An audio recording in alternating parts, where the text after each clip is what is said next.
আমার আপনার নবীর পিতা নবী দুনিয়ায় আসার 6 মাস আগে মারা গেছে। আব্দুল্লাহ জীবনের প্রারম্ভে ব্যবসা শুরু করেছে, এখনো সম্পদের মালিক হতে পারে নাই। ইতিমধ্যে আব্দুল্লাহ দুনিয়া থেকে চলে যায়।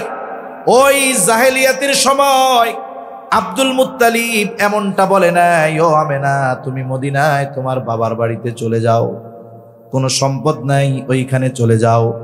বরং ঐতিহাসিকেরা লিখে আব্দুল্লাহ মারা গেছে ঠিক নবীজি মায়ের গর্ভে।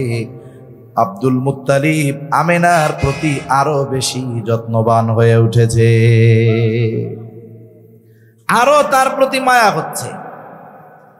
আবার ওই সন্তান যদি দুনিয়ায় ভূমিষ্ঠ হইতো, যার বাপ মারা গেছে, দুনিয়ায় ভূমিষ্ঠ হইলে আনন্দ থাকতো না, ওই বাড়ি থেকে ফোন দিলেও আনন্দ হইতো না, চিন্তা থাকতো। কিন্তু ইতিহাস বলে আমার আপনার নবী দুনিয়ায় আসছে, আব্দুল মুত্তালিবের কপালে চিন্তার ভাঁজ ছিল না। ঐতিহাসিকেরা লেখে আব্দুল মুত্তালিবের 10টা সন্তান ছিল। কয়টা সন্তান? এই 10টা আল্লাহর কাছে চাইয়া আনছে। ওই দিকে যেতে গেলে লম্বা কথা হয়ে যাবে। ঐতিহাসিকেরা বলে এই 10 সন্তান হওয়ায় আব্দুল মুত্তালিব যত খুশি হয়েছে, আমার আপনার নবীর দুনিয়ার আগমনে তার চাইতে বেশি খুশি সে হয়ে গেছে। আমার আপনার নবীর বাবার টাকা পয়সা নাই, কারণ ব্যবসায়িক সফরে গিয়া মরছে। আরবের নিয়ম কি? তায়েফের আবহাওয়া এটা খুব আরামদায়ক এক আবহাওয়া। বনু সাকিব গোত্রের মানুষ শুদ্ধবাসী ছিল। বছরে একটা সময় তারা মক্কায় আসতো, ছোট ছোট বাচ্চাদেরকে দুধ পান করানোর জন্য নিয়ে যাইত। সবাই আসছে ওই সময়, প্রত্যেক বাড়িতে খুঁজে খুঁজে ধনির দুলালি যারা, মানে যেই বাচ্চার বাপ ধনী, তাদেরকে নিয়ে গেছে। আমার আপনার নবীর ঘরে সবাই আসছে। যেই শোনে বাপ নাই, বাপ মালও রাইখা যায় নাই, চইলা যায়। হালিমাতুস সাদিয়া আসছে একটা দুর্বল বাহন নিয়া, সবার পেছনে আসছে। আইসা দেখে সবাই টাকা পয়সাওয়ালাদের ছেলে মেয়ে নিয়ে চলে গেছে। নবীর ঘর থেকে একবার ঘুরে গেছে। যখন দেখে কাউকে পায় না, তখন হালিমাতুস সাদিয়া স্বামীকে বলে, আসছি যেহেতু খালি হাতে যামু কেন? ইয়াতিম বাচ্চাটার দিকে তাকায়া মায়া লাগছে, চলেন এইটারেই নিয়ে যাই। এইবার দুইজনে গিয়া আমার আপনার নবী, ইয়াতিম নবী হালিমাতুস সাদিয়া নবীকে নিয়ে গেছে। হালিমাতুস সাদিয়া বলে, আমি যখন মুহাম্মদ, শিশু মুহাম্মদকে কোলে নিলাম, আমার স্তনে দুধ কম ছিল। অসুস্থতার কারণে, দুর্বলতার কারণে আল্লাহ তাআলা মুহাম্মদকে কোলে নেওয়ার সাথে সাথে আমার স্তনগুলো দুধে পরিপূর্ণ করে দিয়েছে। কয় বুঝতে পারছি সাধারণ কোনো জিনিস না। সুবহানাল্লাহ। এইবার আসছিল দুর্বল বাহন নিয়ে, বাহনে উঠছে, বাহন সবল হয়ে গেছে। সবাই আগে রওনা দিয়েছে, হালিমাতুস সাদিয়া পরে, কিন্তু নবীজি উঠছে বাহনে। এইবার বাহনের গতি বেড়ে গেছে, সবাইকে ওভারটেক করে চলে গেছে সবার আগে। সবাই বলে, ও হালিমা, কি নিয়ে আসছিলা আর কি নিয়ে যাও? বাহন কি পরিবর্তন করছো নাকি? বলে না, বাহন আগেরটাই আছে। তাহলে চিন্তা করে দেখেন, এদিকে যেতে গেলে লম্বা কথা হয়ে যাবে, যে হালিমাতুস সাদিয়া নবীজির চেহারা দেখা মায়া লাইগা গেছে, এতিম এই জন্য ফালায় রাখা যায় নাই। এরপরে এক সময় আমার আপনার নবীর মা ইন্তেকাল করলেন। অভিভাবক হলেন দাদা আব্দুল মুত্তালিব। আব্দুল মুত্তালিব 2 বছর পরে মারা যায়। মারা যাওয়ার সময় ওসিয়ত করতেছে আবু তালেবকে, যে আমার মরার পরে তুমি অভিভাবক। ওই সময় আব্দুল মুত্তালিবের যতজন সন্তান বেঁচে ছিল, সবার মধ্যে সবচাইতে দরিদ্র ছিল আবু তালেব। অন্যান্য চাচারাও নবীকে অনেক ভালোবাসতেন, কিন্তু তাদের মধ্যে আবু তালেব বেশি ভালোবাসত। এই জন্য আব্দুল মুত্তালিব কোন ছেলে টাকাওয়ালা বেশি এটা খেয়াল করেন নাই, বরং খেয়াল করেছেন ছেলেদের মধ্যে কে বেশি মুহাম্মদকে ভালোবাসে। আমাদের অবস্থা হলো, আমরা ওমরের মতো শাসক আশা করি, কিন্তু বাস্তবতা হলো ওমরের মতো শাসকের আশা করার সাথে সাথে আমাদেরকেও আবু হুরায়রার মতো প্রজা হতে হবে। ঠিক কিনা বলেন? যদি আমরা আমাদের নিজেদের মধ্যে নীতি নৈতিকতা আনায়ন না করি, আমাদের চারিত্রিক ত্রুটিগুলোকে যদি আমরা পরিশুদ্ধ না করি, এখনো যদি মানুষের মধ্যে অন্যের হক নষ্ট করা, অন্যের উপরে জুলুম করা, সাথে সাথে অন্যায়, অশ্লীলতা, পাপাচার এগুলো যদি এখনো আমাদের মধ্যে থেকে যায়, তাহলে ভয় হয় এই যে যাদের আত্মত্যাগে, যাদের জীবন উৎসর্গ করেছে যারা, এদের যেই প্রতিদান আমাদের দেওয়া উচিত, বা এদের যেই আত্মত্যাগের কারণে যেই নেয়ামত আমরা পেয়েছি, আল্লাহ না করুন আমরা যদি পরিবর্তন না হই, আল্লাহ না করুন হাতছাড়া হয়ে যেতে পারে। এজন্য আমাদের প্রত্যেককে নিজেকে পরিবর্তন করতে হবে, পরিশুদ্ধ করতে হবে। যদি না হয় তাহলে কি হবে? দেখা যাবে শাসকের চেয়ারে শুধু চেহারা পরিবর্তন হয়েছে, কিন্তু চরিত্রের পরিবর্তন হয় নাই। সেজন্য দরকার আমাদের চারিত্রিক পরিবর্তন। কারণ একটা মানুষ পরিবর্তনের ধারা শুরু হয় তার ব্যক্তিগত জীবন থেকে। মনে করেন আপনাদের নয়নপুর এলাকার কথাই আমি ধরি।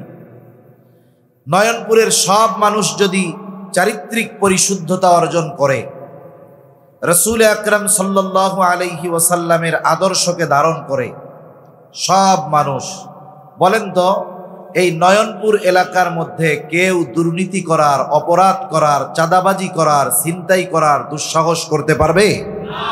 পারবে না। এইভাবে যদি গোটা দেশের মানুষ পরিবর্তন হয়ে যায়, তাহলে গোটা দেশের মধ্যে কেউ চাঁদাবাজি, দুর্নীতি, ছিনতাই, চুরি, ডাকাতি, অন্যায়ভাবে অন্যের উপরে জুলুম, নির্যাতন কিছুই করার দুঃসাহস করতে পারবে না। তাহলে পরিবর্তন অনেক দ্রুততার সাথে দরকার। আমাদের নিজেদের পরিবর্তন খুব দ্রুততার সাথে দরকার। তা না হলে কি হবে? লোহা পিটালে একটা আওয়াজ হয়, এই আওয়াজটা কি জানেন? লোহারে বাড়ি মারে আর কয় যেই সেই, যেই সেই। তার মানে আমরা যদি পরিবর্তন না হই তাহলে কি হবে? অবস্থা তাই, বলে আগে যা পরেও তা। এজন্য আমাদেরকে পরিবর্তন হওয়া দরকার। এখন আমরা পরিবর্তন হওয়ার জন্য একজন আইডলকে তো সামনে রাখার দরকার। কাকে সামনে রেখে আমার জীবনকে আমি পরিবর্তন করব? এই ক্ষেত্রে একটা মানুষ যদি রাসূলুল্লাহ সাল্লাল্লাহু আলাইহি ওয়াসাল্লামকে সামনে রাখে, তাহলে রাসূল আকরাম সাল্লাল্লাহু আলাইহি ওয়াসাল্লামের অনুসরণ তাকে সঠিক পথে পরিচালিত করবে। সে পথচ্যুত হবে না, সে পথভ্রষ্ট হবে না, সে নীতি নৈতিকতাহীন হবে না, বরং ওই মানুষটা প্রকৃত মানুষে পরিণত হবে। ঠিক কিনা বলেন? এজন্য চরিত্রের দাম অনেক, সৎ চরিত্রের মূল্য সবচাইতে বেশি। ইংরেজি একটা প্রবাদ আছে, money is lost, nothing is lost, health is lost, something is lost, but character is lost, everything is lost. একটা মানুষের যদি চরিত্র নষ্ট হয়ে যায় তাহলে তার সব কিছু নষ্ট হয়ে যায়। আর যদি একটা মানুষ সৎ চরিত্রের অধিকারী হয়, দুনিয়ার মানুষ যদি ওই সৎ চরিত্রবান ব্যক্তির সৎ চরিত্রের কদর নাও করতে পারে, আল্লাহ তাআলার কাছে তার সৎ চরিত্রের অনেক দাম। রাসূলুল্লাহ সাল্লাল্লাহু আলাইহি ওয়াসাল্লামকে জিজ্ঞাসা করা হচ্ছে, আবু হুরায়রা রাদিয়াল্লাহু তাআলা আনহু থেকে বর্ণিত হাদিস, জিজ্ঞাসা করা হচ্ছে মিজানের মধ্যে সবচাইতে ওজন হবে কোন আমল? নবীজিকে জিজ্ঞাসা করা হলো। নবীজি নামাজের কথা বলেন নাই, রোজার কথা বলেন নাই, হজের কথা বলেন নাই, যাকাতের কথা বলেন নাই। নবীজি বললেন মিজানে সবচাইতে ওজন হবে যেটা, সেটা হলো সৎ চরিত্র। সুবহানাল্লাহ। তাহলে আমাদের প্রত্যেকের সৎ চরিত্রবান হওয়ার দরকার, সৎ চরিত্র গুণ অর্জন করা দরকার। আর এক্ষেত্রে রাসূল আকরাম সাল্লাল্লাহু আলাইহি ওয়াসাল্লাম হবেন আমাদের রোল মডেল। আমাদের তরুণেরা, আমাদের যুবকেরা, এরা যদি রাসূল সাল্লাল্লাহু আলাইহি ওয়াসাল্লামের আদর্শকে সামনে রেখে তাদের আগামী জীবন পরিচালিত করে, আমার এই ব্যাপারে দৃঢ় বিশ্বাস, আমাদের তরুণ যুবকদের যেই সাহস, বাতিলের বিরুদ্ধে তাদের যেই প্রতিবাদের ভাষা, জালেমের বুলেটের সামনে দুঃসাহসী যুবকের বুক খুলে দেওয়া, এটা আগামী দিনে তারা যদি নবীজির আদর্শকে সামনে রেখে চলতে পারে, আশা করা যায় এই যুবকদের মধ্য থেকেই আগামীর বাংলাদেশে ইসলাম প্রতিষ্ঠার জন্য যেই নেতৃত্ব দরকার ওই রকম নেতৃত্ব তৈরি হয়ে যাবে। ঠিক কিনা বলেন? আর আমাদের তরুণ প্রজন্ম যদি ভালো হয়ে যায়, দিনদার হয়ে যায়, বাস্তবিক অর্থে গোটা দেশ ভালো হয়ে যাবে। আমরা তো একটা সময় মনে করতাম আগামী প্রজন্ম একেবারে পুরা শেষ, আগামী প্রজন্ম পুরা শেষ, কিন্তু বাস্তবতা দেখলাম না।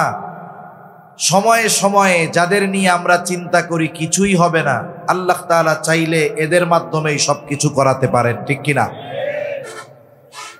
এখন এক জায়গায় একদল ইঁদুর বিড়ালের যন্ত্রণায় খুব কষ্টে আছে। ইঁদুররা মিটিংয়ে বসছে, গল্প আর কি। এই যে বিড়াল যে হুট করে চলে আসে, টের তো পাই না, কি করা যায়? বুদ্ধি টুদ্ধি দিয়ে একজন বলছে বিড়ালের গলায় একটা ঘন্টা পরায়া দেওয়া যায়। বুদ্ধি তো দিতে পারলো, ঘন্টা পরিয়ে দেওয়া যায়। আর একজন বলে এটা তো ভালো কাজ, কিন্তু ঘন্টাটা পরাবে কে? ঘন্টা পরিয়ে দিলে তো বোঝা যাবে বিড়াল আসতেছে, ঘন্টা পরাবে কে? বিগত দীর্ঘ সময় ধরে 17-18 বছর ধরে অনেক জল্পনা কল্পনা, অনেক রাজনৈতিক ব্যক্তিত্বদের মতামত যে এভাবে করলে ওভাবে করলে জালেমের পতন হবে, কিন্তু বাস্তবতা কি হলো? একদল ছাত্র যখন তারা সুদৃঢ় ইস্পাতের ন্যায় জালেমের সামনে দাঁড়িয়ে গেছে, এই যে ঘন্টা লাগানোর লোকটা যখন পাওয়া গেছে, এবার সব সাধারণ আপামর জনসাধারণ তাদের নেতৃত্বে তাদের সাথে যুক্ত হয়ে এই জালেমের পতনকে ত্বরান্বিত করেছে। ঠিক কিনা বলেন? যেই যুবকেরা বুলেটের সামনে বুক পেতে দিতে ভয় পায় না, এমন কঠিন দুঃসাহসী কাজ যাদের দ্বারা সংগঠিত হয়েছে, তাদের জন্য অন্য কোনো বিষয় কঠিন হতে পারে? জোরে বলেন না, হতে পারে? তাদের জন্য সব কাজ সহজ। এজন্য দোয়া করি, যেই তরুণেরা, যুবকেরা, কিশোরেরা জীবন দিয়েছে, আল্লাহ তাআলা ঈমানদার যারা তাদেরকে শাহাদাতের মর্যাদা দান করেন। যারা অসুস্থ আছে আল্লাহ তাআলা তাদেরকে সুস্থতা দান করেন। সাথে সাথে আমাদের যুবক তরুণ যারা আছে এদেরকেও আল্লাহ তাআলা দ্বীনের জন্য কবুল আর মঞ্জুর করেন। সম্মানিত উপস্থিতি, রাসূল আকরাম সাল্লাল্লাহু আলাইহি ওয়াসাল্লামের আদর্শ এটা সার্বজনীন এক আদর্শ। নবীজির আদর্শ যদি কোনো অমুসলিম গ্রহণ করে, তাহলে ওই অমুসলিম দুনিয়ার জগতে কামিয়াবি অর্জন করতে পারবে। আর নবীজির আদর্শ যদি কোনো মুসলিম পরিপূর্ণভাবে ধারণ করে, তাহলে ওই মুসলিম দুনিয়া আখিরাত উভয় জাহানে সফল হয়ে যাবে। সুবহান। নবীজির চারিত্রিক সৌন্দর্য কেমন? কাফেররা আমার আপনার নবীজিকে বারবার হত্যা করার চেষ্টা করেছে। নামাজের মধ্যে গেছেন, নবীজি সেজদা দিয়েছেন, কাফেররা উটের নাড়ি ভুড়ি এনে নবীজির উপরে চাপিয়ে দিয়েছে যাতে আর না উঠতে পারে, মরে যায়। নবীজির গলার সাথে শক্ত করে কাপড় পেঁচায় ধরছে যাতে করে শ্বাস রুদ্ধ হয়ে মারা যায়। সব গোত্রের মানুষেরা তাদের প্রত্যেকের গোত্র থেকে এক একজনকে নির্ধারণ করেছে নবীজির হত্যাকাণ্ডে অংশগ্রহণ করার জন্য।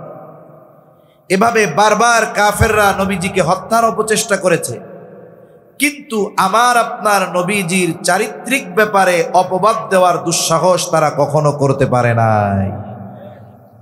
সাধারণভাবে একটা মানুষকে যদি মানুষ খুব ভালোবাসে, মহব্বত করে, ওই মানুষকে মানুষের থেকে দূরে সরানোর জন্য, মানুষের দৃষ্টিতে খারাপ বানানোর জন্য জালেমরা চেষ্টা করে তার চরিত্রের উপরে কেমনে আঘাত হানা যায়। মনে করেন যারা আমারে মহব্বত করে, কথার কথা, আমার ব্যাপারে যদি এমন কোনো অপবাদ প্রচার হয় যেটা খুব জঘন্য বিষয়, তাহলে মানুষের মধ্যে দুইটা ভাগ হয়ে যাবে। এক গ্রুপ বলবে হুজুর এই কাজ করতে পারে না, আর এক গ্রুপ বলবে দুরুমিয়া কিছু রটে কিছু বটে। তার মানে অপবাদ হলেও ওইটার ব্যাপারে তাদের মনে আমার ব্যাপারে সংশয় ঢুকবে, উনি এই কাজটা করলেও করতে পারে। কিন্তু বলেন তো, সারা পৃথিবীর 600 কোটির বেশি অমুসলিম, এরা যদি সকলে একযোগে আমার আপনার নবীজির চারিত্রিক কোনো ব্যাপারে অপবাদ দেওয়ার দুঃসাহস করে, যেই মুসলিম যার অন্তরে যার্রা পরিমাণ ঈমান আছে, বলেন তো কেউ কি সংশয় সন্দেহ পোষণ করবে যে না নবী এটা করতে পারে? কেউ করবে? করবে না। বরং সারা পৃথিবীর সবাই অপবাদ দিয়ে আমাদের অন্তর থেকে নবীজির মুহাব্বতকে ন্যূনতম যার্রা পরিমাণ কমাতে পারবে না। বরং কেউ যদি নবীর ব্যাপারে এই রকম অপবাদ দেওয়ার দুঃসাহস করে, ঈমানের দাবিতে তার বিরুদ্ধে কোনো সংগঠন যদি করে, তাদের বিরুদ্ধে কোনো রাষ্ট্র যদি করে, ওই রাষ্ট্রের বিরুদ্ধে আমাদের মুসলমানেরা জীবন দেওয়ার জন্য প্রস্তুত হয়ে যাবে। ঠিক কিনা বলে? এটাই বাস্তবতা। কাফেররা নবীজির চরিত্রের ব্যাপারে অপবাদ দেওয়ার দুঃসাহস করতে পারে নাই। মানুষদেরকে নবীর থেকে ঠেকিয়ে রাখার জন্য কাফেররা নবীজির ব্যাপারে মানুষের কাছে 4টি শব্দ বেশি ব্যবহার করত। কয়টি শব্দ? 4টি শব্দ। তারা নবীর ব্যাপারে বলতো মুহাম্মদ জাদুকর, মুহাম্মদ পাগল, মুহাম্মদ গণক, মুহাম্মদ কবি, এই কথাগুলো বলত। রাসূল সাল্লাল্লাহু আলাইহি ওয়াসাল্লাম যখন গোপনে 3 বছর দাওয়াত দিছেন, গোপনে কয় বছর দাওয়াত দিছেন? 3 বছর পর আল্লাহ তাআলার নির্দেশ, এখন আর গোপনে দাওয়াত দেওয়া যাবে না, প্রকাশ্যে দাওয়াত দেন। নবীজি কি করলেন? সাফা পাহাড়ের উপরে উঠে গেলেন। আর এক বর্ণনায় আসছে নবীজি উঠে গেলেন আবু খুবাইস পাহাড়ের উপর। সাফা পাহাড় হলো আবু খুবাইস পাহাড়েরই একটা অংশ, এজন্য বর্ণনা দুইটাই সঠিক। এই আবু খুবাইস পাহাড়ের একটা বৈশিষ্ট্য ছিল মক্কার কাফেরদের কাছে।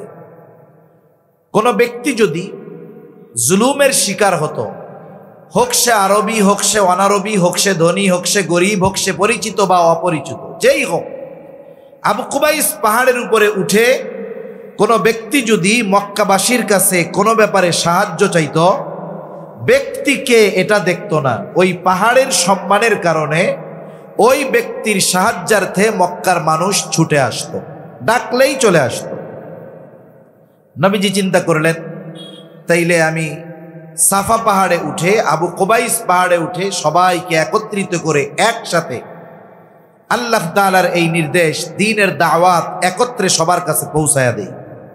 কারণ আল্লাহ তাআলার নির্দেশ হয়ে গেছে, ওয়া আনদির আশীরাতাকাল আকরাবিন, আপনার নিকটস্থ আত্মীয় স্বজন যারা আছে, প্রতিবেশী যারা আছে, সবাইকে এবার আপনি সতর্ক করেন, তার মানে দাওয়াত দেন। জামানা তো এরকম না যে একটা খবর ফেসবুকে দিলে সবাই পেয়ে যাবে। নবীজি পাহাড়ে উঠে তাদেরকে আহ্বান করলেন। সকলে আজকে দলে দলে ছুটে আসছে। অপরিচিত মানুষ ডাক দিলে আসে, আর আজকে আল আমিন ডাকছে, বুড়া গুড়া সব চলে আসছে। কি জন্য ডাকছো মুহাম্মদ? নবীজি এবার তাদেরকে বলতেছেন, আমি যদি তোমাদেরকে এই খবর দেই, এই পাহাড়ের পেছন দিকে একদল সৈন্য তোমাদের উপরে আক্রমণ করার জন্য প্রস্তুত রয়েছে, আমার কথাকে বিশ্বাস করবা? কুনতুম মুসাদ্দিকিয়া? নবীজি তাদেরকে জিজ্ঞাসা করলেন, আমার এই কথা কি তোমরা বিশ্বাস করবা, সত্যায়ন করবা? উপস্থিত সবাই সমস্বরে জবাব দিচ্ছে, অবশ্যই বিশ্বাস করব, কারণ ইতিপূর্বে সব সময় আমরা তোমাকে সত্যবাদী পেয়েছি, মিথ্যাবাদী পাই নাই। সুবহান। একটা মানুষের ব্যাপারে তার সত্যবাদিতার সাক্ষ্য দিচ্ছে কারা? বলে যারা তাকে হত্যার অপচেষ্টা করেছে তারা। আমার আপনার নবীজির চরিত্রকে আল্লাহ তাআলা নিজ কুদরতে হেফাজত করেছেন। সহজ কথা হলো, নবুয়তির পরে যেই বিষয়গুলো আল্লাহ তাআলা হারাম করেছেন, এমন কোনো বিষয় নবুয়তির আগে আমার আপনার নবীর দ্বারা সংগঠিত হয় নাই। এমনও কিছু বিষয় আছে যেটা নবুয়তির পর পর হারাম হয় নাই, আরো অনেক পরে হয়েছে, এমন কাজও নবীর দ্বারা সংগঠিত হয় নাই। যেমন নবুয়তির পরপরই মদ হারাম হয় নাই। মদ হারাম হয়েছে 4 ধাপে। কয় ধাপে? 4 ধাপে। অথচ এই কথা কেউ বলতে পারবে না নবুয়তির পরে যখন মদ হারাম হয় নাই, নবীজি তখন মদ পান করা তো বহুদূর, নবুয়াতির আগেও আমার আপনার নবী গোটা জীবনে কখনো মদ স্পর্শ করেন নাই। সুবহান। হেফাজত কেমনে করছে আল্লাহ? নবীজি বলেন, আমি তখন বালক, 10-11 বছর বয়স, মক্কার মধ্যে বিশাল এক বিবাহ হবে, এক সম্ভ্রান্ত ফ্যামিলির বিবাহ, সবাইকে দাওয়াত দেওয়া হয়েছে। এই বিবাহ অনুষ্ঠানের আকর্ষণ হলো রাত্রেবেলা খাওয়া দাওয়ার পরে সারা রাত গান বাদ্য হবে, নাচ গান হবে, দলে দলে মানুষ ছুটছে ওই বাড়িতে। খাওয়া দাওয়া শেষ, সবাই অপেক্ষা করছে কখন ডাক আসবে, যেই তাড়াতাড়ি আসো, গান শুরু হবে এখন। সবাই অপেক্ষা করতেছে। ইতিমধ্যে একজন ঘোষণাকারী ঘোষণা দিচ্ছে যে তোমরা সবাই অমুক স্থানে একত্রিত হও, ওই জায়গায় একটু পরেই নাচ গান শুরু হবে। সবাই দৌড় শুরু করছে, কে কার আগে গিয়ে বসবে, কারণ দেখতে হবে, শুনতে হবে কাছের থেকে।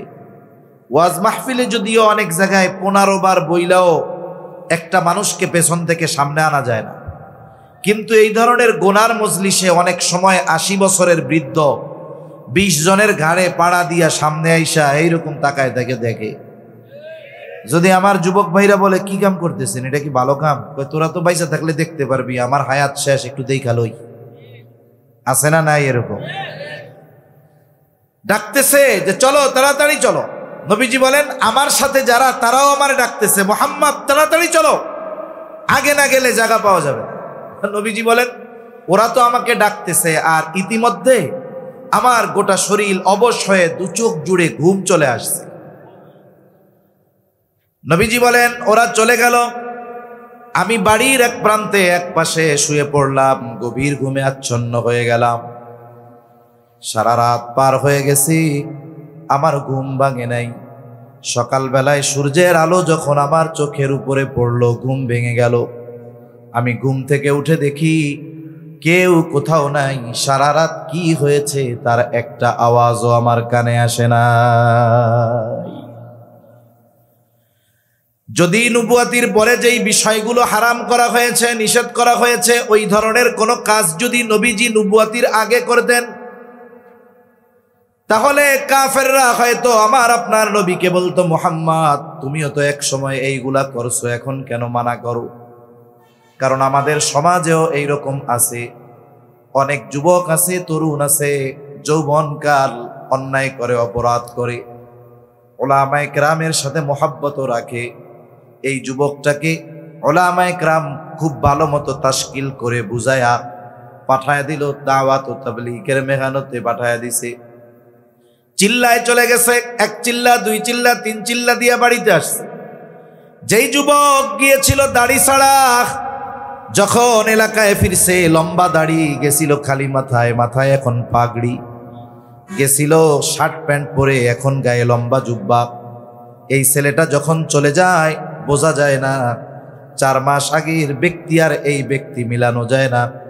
বলেন তো, এই যুবকটা তাবলীগে যাওয়ার আগে তার চরিত্র যেমন ছিল, যেই পাপাচার অনাচারগুলো সে করত, তাবলীগে সময় দিয়ে আসার পরে, তাওবা করার পরে ওই কাজগুলো তার কাছে আর ভালো লাগবে নাকি? তার ভালো লাগবে না। কাউকে যদি ওই কাজ করতে দেখে তাও তার ভালো লাগবে না। সে আসরের নামাজ পড়ার জন্য মসজিদের দিকে রওনা হলো। মসজিদের আগেই দোকান, এই দোকানে বসে সে জীবনের অনেক সময় আড্ডা দিয়েছে, চা পান করেছে, সিগারেট খেয়েছে, ইফটিজিং করছে, কত কিছু করছে। এবার দোকানটার দিকে তাকায় দেখে সবাই আছে, শুধু সে নাই। চিন্তা করে, জীবনের অনেক সময় যাদের সাথে কাটাইলাম, এই মানুষগুলোর পরিণতি কি হবে আল্লাহ জানে। একটু যাই, তাদেরকেও দাওয়াত দেই।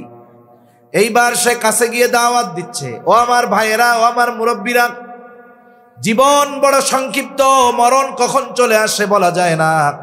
এ দুনিয়াতে আল্লাহ তাআলা বেহুদা পাঠান নাই। আপনারা কেউ বিড়ি সিগারেট খাইয়েন না, চায়ের দোকানে বসে সময় কাটায়েন না। আসেন আমরা নামাজে যাই, আল্লাহর ঘরে যাই। এই কথাগুলো যে বলল ভালো কথা, কিন্তু এই কথার পরে মানুষেরাও 2 দলে বিভক্ত হয়ে যাবে। এক দল চিন্তা করবে না কথাটা ঠিক বলছে, আর এক দল তার এই কথার প্রতি উত্তরে বলবে, এত বুজুর্গিগিরি দেখায়ও না, 6 মাস আগে তুমি কেমন ছিলে আমরা জানি। এরকম লোক আছে না নাই বলেন? অথচ একটা লোক যদি পাপ করে আর আল্লাহ তাআলার কাছে যদি খালেস ভাবে তাওবা করে, আল্লাহ মাফ করে দেয় কি দেয় না? এই যে কথাটা তারা বলছে, নবীজিকে যেন কাফেররা এই কথা না বলতে পারে, ও মুহাম্মদ তুমি আমাদের মদ পান করতে মানা করো, অথচ তুমিও তো কিছুদিন আগে মদ পান করেছো, এমনটা যেন না বলতে পারে। এই কথা বলার সুযোগ আল্লাহ তাআলা আমার আপনার নবীর ব্যাপারে রাখেন নাই। এই জন্য নবীজির চরিত্র হলো এই রকম, নবুয়তির আগেও যেমন নবুয়তির পরেও তেমন। তবে নবুয়তির পরের সাথে আগের সাথে পরের কিছু পার্থক্য আছে। পার্থক্যটা কেমনে একটা উদাহরণ দিলে বুঝতে সহজ হবে। মনে করেন একটা মানুষ বিদেশ থেকে একটা স্বর্ণের বার এনেছে, স্বর্ণের বার অথবা বিস্কিট যা বলেন বলেন। যখন কিনছে চকচক করতেছে, এইবার ওই স্বর্ণের বার সে ঘরের মধ্যে রেখে দিয়েছে 10 বছর ব্যবহার না করে আলমারির কোনায়। বলেন তো 10 বছর আগে এই স্বর্ণের টুকরার যেই উজ্জ্বলতা ছিল 10 বছর পরে সেরকম থাকবে নাকি? পিতলের কালার হয়ে যাবে, তামার কালার হয়ে যাবে। যতই কালার পরিবর্তন হোক দাম কি কমবে? ওইটা তো আর বাংলাদেশ ব্যাংকের ভোল্ট না। বাংলাদেশ ব্যাংকের ভোল্টে নাকি স্বর্ণ রাখছে 22 ক্যারেটের, খুঁজতে যায় দেখে হায় আল্লাহ এটা 18 ক্যারেট হয়ে গেছে। চিন্তা করছেন অবস্থা কি? এখন স্বর্ণের গ্লেস কমছে কিন্তু দাম কমে নাই। আপনি যদি বাজারে নিয়ে স্বর্ণকারের কাছে দেন, একটু পুড়ায়া অথবা অ্যাসিড পানির মধ্যে একটা চুবনি দিলে আবার উজ্জ্বলতা ফিরে পাবে। নবীজির চরিত্রটাও এরকম, নবুয়তির আগেও স্বর্ণ পরেও স্বর্ণ। আগের স্বর্ণ একটু উজ্জ্বলতা কম, পরেরটা বলে উজ্জ্বল বেশি। কেন? বলে নবীজির উত্তম চরিত্রকে নবুয়তির কুদরতি পানি দ্বারা আল্লাহ এমনভাবে দৌত করেছে যে নবুয়তির আগে নবীর চরিত্রে মুগ্ধ হয়েছিল শুধু মক্কাবাসী, আর নবুয়তির পরে নবীর চরিত্রে মুগ্ধ হয়েছে গোটা সৃষ্টি জগৎ। রাসূল আকরাম সাল্লাল্লাহু আলাইহি ওয়াসাল্লামের চারিত্রিক সৌন্দর্য কেমন? আল্লাহ তাআলা কুদরতি ভাবে হেফাজত করেছে নবীর চরিত্র।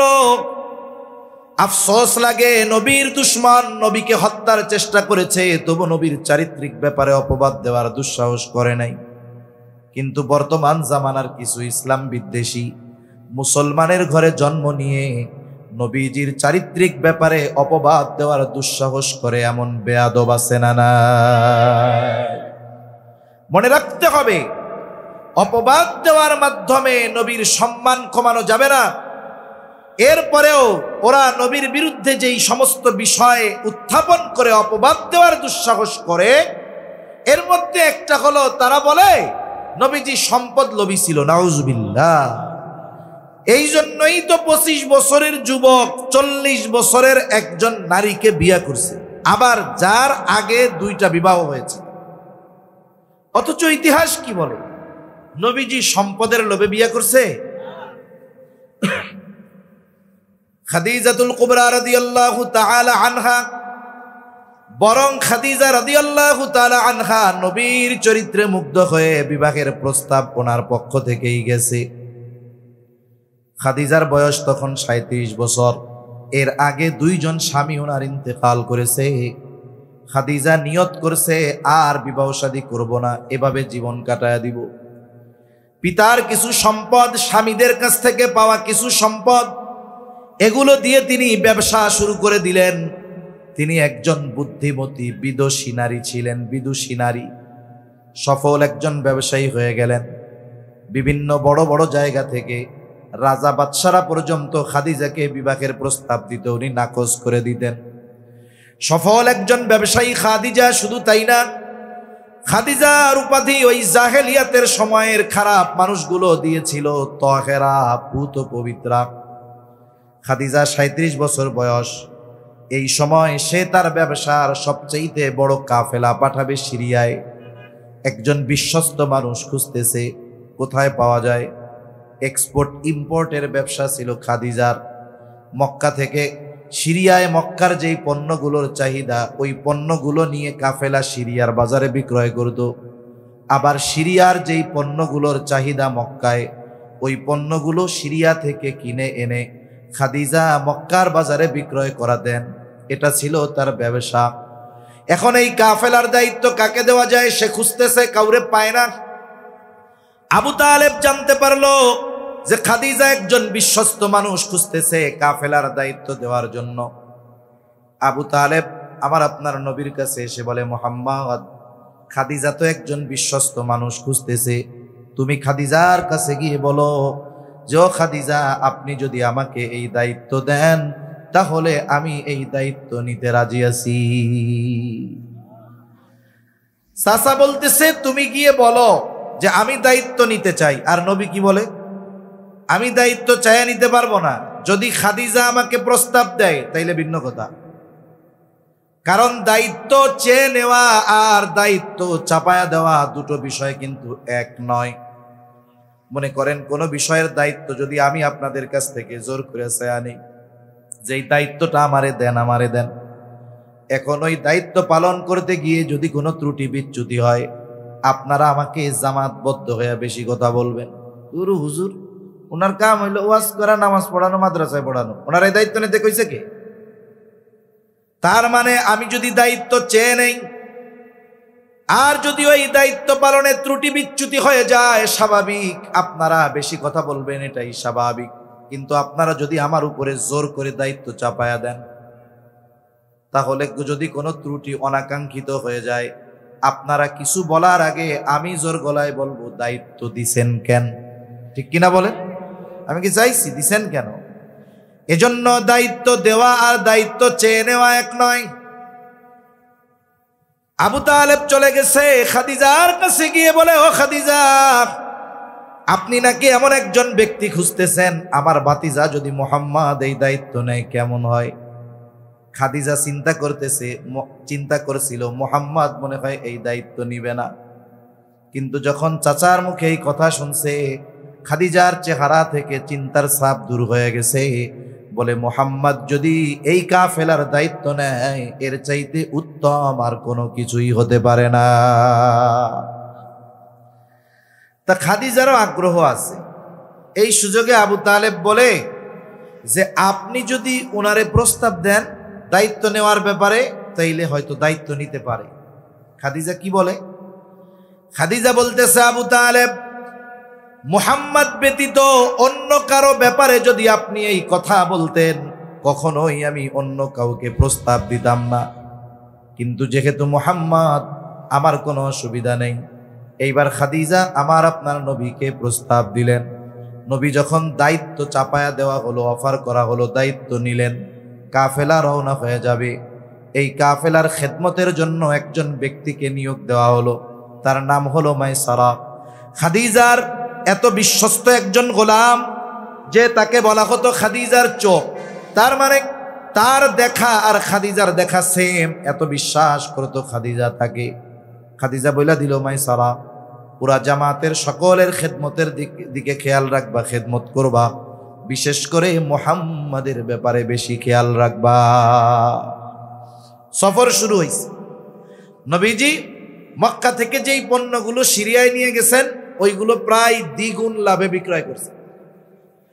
আবার সিরিয়া থেকে মক্কায় যেই পণ্যগুলো নিয়ে আসছেন, এগুলো মক্কার বাজারে প্রায় দ্বিগুণ লাভে বিক্রয় করেছেন। খাদিজার ব্যবসার ইতিহাসে সবচাইতে বড় প্রফিট আসছে এই সময়। এইবার সফরের কারগুজারি শুনতেছে মাইসারার কাছ থেকে, সব ঘটনা শুনছে। বিশেষ করে নবীর ব্যাপারে কয়েকটা আশ্চর্যজনক ঘটনা মাইসারা খাদিজাকে শোনায়। বলে, খাদিজা, আকাশের মধ্যে কোথাও কোনো মেঘ নাই, ছায়া নাই, প্রচন্ড রোদ, ভর দুপুর আমরা পথ চলতেছি, কোথাও কোনো মেঘ নাই। কিন্তু আমি দেখতে পেতাম, খেয়াল করতাম, মুহাম্মদ দুপুরে যখন হাঁটে, এক খণ্ড মেঘ আমাদের সাথে সাথে চলে এবং মুহাম্মদকে ছায়া দিতে থাকে। আসলে এই দুইজন ফিরিস্তা তাদের ডানা দিয়ে নবীজিকে ছায়া দিত। বলে, আরেকদিন মুহাম্মদ বিশ্রাম নিচ্ছে শুয়ে শুয়ে গাছের ছায়ায়। স্বাভাবিকভাবে ছায়ায় যে যদি কেউ অবস্থান করে সূর্য সরার সাথে সাথে ছায়াও সরে যাবে, কিন্তু আমি খেয়াল করে দেখলাম সূর্য তার জায়গা পরিবর্তন করছে কিন্তু ছায়া জায়গায় আছে। কাছে গিয়ে দেখলাম সূর্য সরে গেছে, তাতে কি স্বয়ং গাছ ঝুঁকে বাঁকা হয়ে মুহাম্মদকে ছায়া দিচ্ছে। আর এক জায়গায় নবীজি বিশ্রাম নিচ্ছেন, মায়সারার সাথে একজন পাদ্রীর দেখা হইল। পাদ্রী মায়সারাকে আমার আপনার নবীর ব্যাপারে জিজ্ঞাসা করে, কে ব্যক্তি, নাম কি তার? বলে নাম হলো মুহাম্মদ। বাড়ি কোথায়? বলে মক্কায়। বংশ কি? বলে কোরাইশ। গোত্র কি? বলে হাশেমি। বাবার নাম কি? আব্দুল্লাহ। মার নাম কি? আমেনা। এইবার সব পরিচয় জানার পরে পাদ্রী মায়সারাকে বলে, এই যুবক ভবিষ্যতে হয়তো নবী হবে। যখন আয়েশা খাদিজার কাছে এই কথা বলছে, ওই যে হাদিসের কিতাবের মধ্যে আছে, আমরা ঘটনা শুনি, যখন ওহী নাজিল হয়েছে নবীজি ভীত হয়ে গেছেন, গায়ে জ্বর চলে আসছে। খাদিজাতুল কুবরা আমার আপনার নবীকে নিয়ে গেছেন তার এক চাচাতো ভাই, আলেম ছিল তাওরাতের, আরাকা বিন নাওফেল। আরাকা বিন নাওফেল, এই নাওফেলের কথা মনে পড়ে আমার আর এক কথা মনে পড়লো। এই বাংলাদেশে হিন্দুত্ববাদীদের একটা সংগঠন আছে, মনে রাখবেন, হিন্দু আর হিন্দুত্ববাদের মধ্যে তফাৎ আছে। এদেশে যারা সনাতনী হিন্দু, এরা উগ্র নয়, এরা শতাব্দীর পর শতাব্দী এই ভারতীয় উপমহাদেশে মুসলমান হিন্দু সহ অবস্থান করতেছে, ঠিক কিনা বলেন? শতাব্দীর পর শতাব্দী। যদি মুসলমান এবং হিন্দুদের মধ্যে এই হৃদ্রতা, সহানুভূতিশীলতা যদি না থাকতো, এই উপমহাদেশ 800 বছর মুসলমানেরা শাসন করেছে, এই উপমহাদেশে হিন্দুদের সংখ্যা বেশি হতো না। মুসলমান শাসকেরা শেষ করে দিতে পারতো হিন্দুদের, কিন্তু তা হয় নাই, বরং দিন গেছে সংখ্যা তাদের আরো বেড়েছে। কিন্তু কিছু বিষয় আছে যে অনেক সাধারণ হিন্দু যারা, এরাও বোঝে না।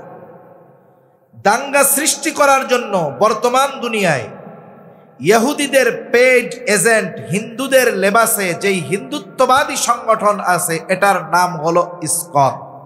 এটার নাম কি? ইসকন। এরা কিন্তু যারা সনাতনী হিন্দু, এদের উপরে জুলুম চালায়। মাঝে মধ্যে খবরে দেখবেন এই ইসকন সনাতনীদের এই মন্দির দখল দিয়েছে, ওদের কাজ হলো এইগুলো করা। বাংলাদেশের একটা বই আছে, এটা বাংলাদেশের সাবেক গোয়েন্দা বিভাগের একজন প্রধান লিখেছেন। এখানে উনি লিখেছেন যে এই যে ইসকন, আমরা যদিও মনে করি এটা হিন্দুদের সংগঠন, বলেন এর উপমহাদেশের হেডকোয়ার্টার হলো আমাদের পার্শ্ববর্তী দেশ ভারতের নদিয়ায়, কিন্তু এটা প্রতিষ্ঠিত হয়েছে কবে? আমেরিকাতে 1966 সালে।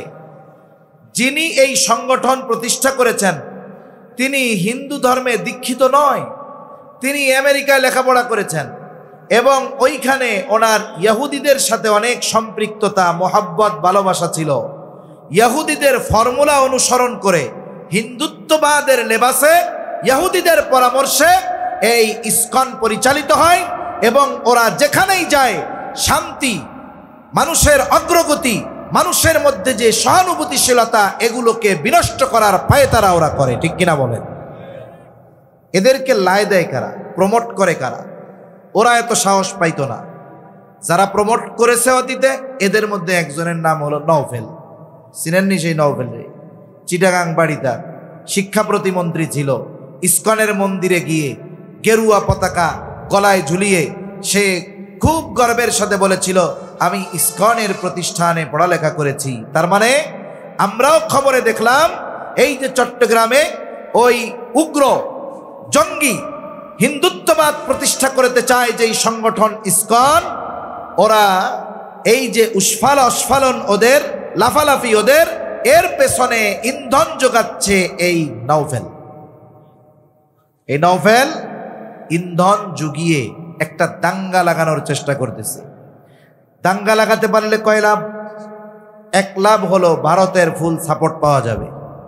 এই বাহানা দিয়ে হয়তো ভারতীয়রা আমাদের উপরে চাপ সৃষ্টি করবে। 2 নাম্বার, এই বিষয়টাকে সামনে নিয়ে আন্তর্জাতিক মিডিয়ায় প্রচার করবে, আমেরিকার প্রেসিডেন্টকে দেখাবে, যে দেখো আগেই ভালো ছিলাম।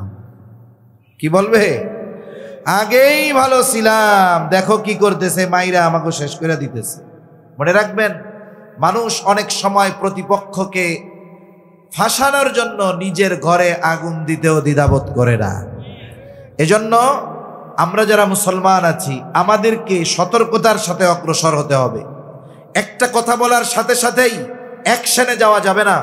যারা সুচিন্তিত মনস্কা মানুষ, যারা ইন্টারন্যাশনাল পলিটিক্স বুঝে বিজ্ঞ মানুষ, এদের সাথে পরামর্শ করে সামনে অগ্রসর হতে হবে। তা না হলে কি হবে? তারাই আমাদেরকে ফাঁদে ফেলে এই যে এক নতুন রাষ্ট্র বিনির্মাণের প্রচেষ্টা চলতেছে, এটাকে ধ্বংসের মুখে ঠেলে দেওয়ার প্রচেষ্টা এরা চালিয়ে যাবে। ঠিক কিনা বলেন? এজন্য একটু সতর্ক থাকতে হবে আমাদের। তা ওই যখন মায়সারা বলছে যে এই যুবক ভবিষ্যতে নবী হবে, এই কথা যখন খাদিজার কাছে বলছে, খাদিজা ওই সফরের পর আরাকা বিন নাওফেলের কাছে চলে গেছে। 17 বছর আগের কথা, নবুয়তের 17 বছর আগে। কিয়া বলে, ভাই কাছাকাছি সময়ে কোন নবী আগমনের খবর আছে নাকি? উনি তো বড় আলেম ছিলেন তাওরাতের। উনি বলতেছে, হ্যাঁ, সময় অবস্থা সব কিছুর আলোকে বোঝা যায় অতি নিকটেই একজন মহামানবের আবির্ভাব ঘটবে। একজন নবী, তার জন্য যত ধরনের গুণাবলী দরকার সব আমার আপনার নবীর মধ্যে ছিল। খাদিজা এই কথা শ্রবণ করবার পর আমার আপনার নবীজির প্রতি আকৃষ্ট হয়ে গেছে। বান্ধবীদের মজলিসে শুধু আমার আপনার নবীর প্রশংসা করে।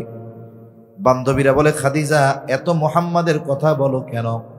তোমার কি মুহাম্মাদকে খুব পছন্দ হয় নাকি? তাইলে বিবাহের প্রস্তাব দিয়ে দাও। খাদিজা বলে, আমি যদি প্রস্তাব দেই আর মুহাম্মদ যদি ফিরিয়ে দেয় তাহলে আমি লজ্জা পেয়ে যাব। এখানে একটা বিষয় খেয়াল করার দরকার। দেখেন, খাদিজা রাদিয়াল্লাহু তাআলা আনহার বয়স নবীজির চাইতে বেশি, আবার তিনি বিধবা, দুইজন স্বামী ওনার ইন্তেকাল করেছে। জাহেলিয়াতের সময় বিধবা বিবাহ করা, বয়সে বড় কোনো নারীকে বিবাহ করা খারাপ দৃষ্টিতে দেখা হতো না। কিন্তু এখনকার সময় কোন যুবক যদি জানতে পারে একটা মেয়ে আছে, সে খুব ভালো দিনদার, কিন্তু আগের ফ্যামিলিতে যেখানে বিবাহ হয়েছিল বিবাহ টেকে নাই। আমাদের সমাজের একটা খারাপ দিক হলো, যখন কোনো মেয়ে তালাক প্রাপ্ত হয় আমরা একতরফা ভাবে এই মেয়েকে দোষারোপ করি, পুরুষকে দোষারোপ করি না। হতে পারে মেয়েটা ভালো দিনদার, কিন্তু বাপ টাকা পয়সার লোভে টাকাওয়ালার সাথে বিয়ে দিছে, বাড়ি গাড়ি দেখা। এখন এই দিনদার মেয়ে ওই বাড়িতে গিয়ে দেখে, হায় রে হায়, যার সাথে বিবাহ দিছে সে পরনারীতে আসক্ত, সে মাদকাসক্ত, পাপাচারে লিপ্ত থাকে। বলেন তো, একজন ভালো মেয়ে, দিনদার মেয়ে ওই পরিবেশে গিয়ে সে থাকতে পারবে নাকি? দেখা গেল বিবাহ বিচ্ছেদ হয়ে গেছে। কিন্তু কেউ যদি বলে মেয়েটা আসলেও ভালো, যদিও আগের স্বামীর সাথে সংসার করতে পারে নাই, আমরা বইলা বেশি বসি, ভালোই যদি হইতো তাইলে তো তালাক খাইতো না। বলে কি বলে না? অথচ দেখা যাবে এই বিবাহ বিচ্ছেদের জন্য পরিপূর্ণ দায়ী হলো ওই খারাপ পুরুষ।